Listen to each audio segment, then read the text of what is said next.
Sitaram Yechury was a friend who operated in the political system. When people look at politics from outside, it's not easy to see the dynamics that take place inside the political system. It's an unforgiving place, harsh place, uncomfortable place, and it brings out mostly the worst in people. It's rare that you see that politics brings out the best in a person.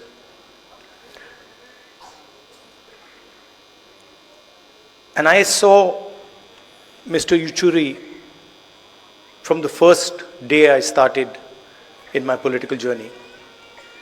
And I observed him quite carefully.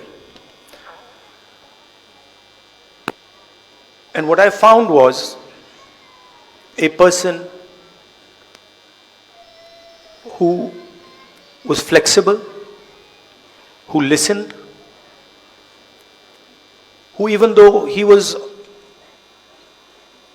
on the opposite spectrum ideologically, had the ability to understand where we were coming from, and he also allowed us to understand where he was coming from. He was a bridge, in a sense, between certainly the Congress party and other parties in the India Gathbandhan.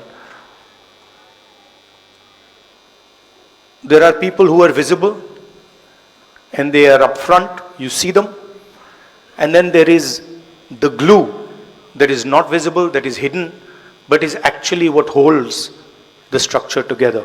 And I would say Mr. Yechury was such a figure who, in the India Gathbandhan certainly, and the last UPA Gathbandhan, held the architecture together. And he held the architecture together because he was flexible, because he listened, and he didn't have the common traits that a lot of politicians have: anger, aggression, arrogance. These things were missing, and this is rare in our work. So he was a friend. I dealt with him a number of times, and I always noticed how the stress was countered with the cigarette. And this was always there. And I used to tell him, "Yechury ji, what is this? Why don't you get rid of this?" And that, I think, is the only habit that probably he wasn't able to get rid of. He was also very close to my mother. And I would say they were even better friends than I was with him. And a few days ago, he came to meet my mother. And they were sitting there, and I saw Mr. Yechury was coughing. And I realized that both of them have the same attitude when it comes to hospitals, which is that neither of them want to go to a hospital under any circumstances. I knew they were watching each other. So immediately I caught Mr. Yechury. I said, "Yechury ji, you're going in the car, you're not going home, you're going to the hospital." And I told my office people that, look, he has to go to the hospital. And he was smiling. He was still trying to say, "No, I'm not going to go." And that was the last time I saw my friend. I came to the hospital again with the view of seeing him, but unfortunately, that never happened. There were two moments when I was thinking about Mr. Yechury, and I had no answer. One was when his son passed away, and I picked up the phone, and I didn't know what to say. I really just didn't know what to say, and I called him, and then I was silent on the other side. because of what he was going through. Probably the hardest moment of his life.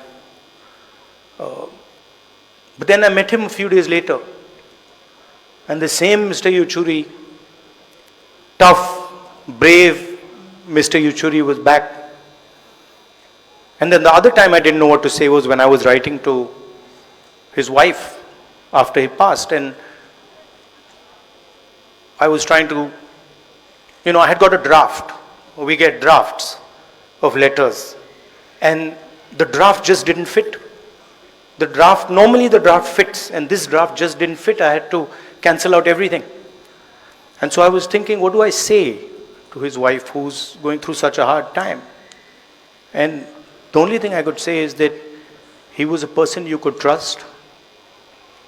He was a person that you were sure, 100% sure, that he wasn't compromised in today's situation where there are pressures. It's easy to get compromised. He was not compromised. And whatever he did, he always did for the interest of our country. Every single time, his starting point, and maybe my brothers in the left might not like it, but his starting point was India. And that was the point from which he began. And of course, after that was his political ideology, his political conviction. But whenever he would speak to me about the BJP and the RSS, he didn't say, they're doing this and they're doing that. He said, look, this is a danger to the country. What they're doing to our institutions, what they're doing to our structure, what they're doing to our education system is going to destroy India. And that's how he lived his life. I'm very proud to have been a friend of his. Thank you.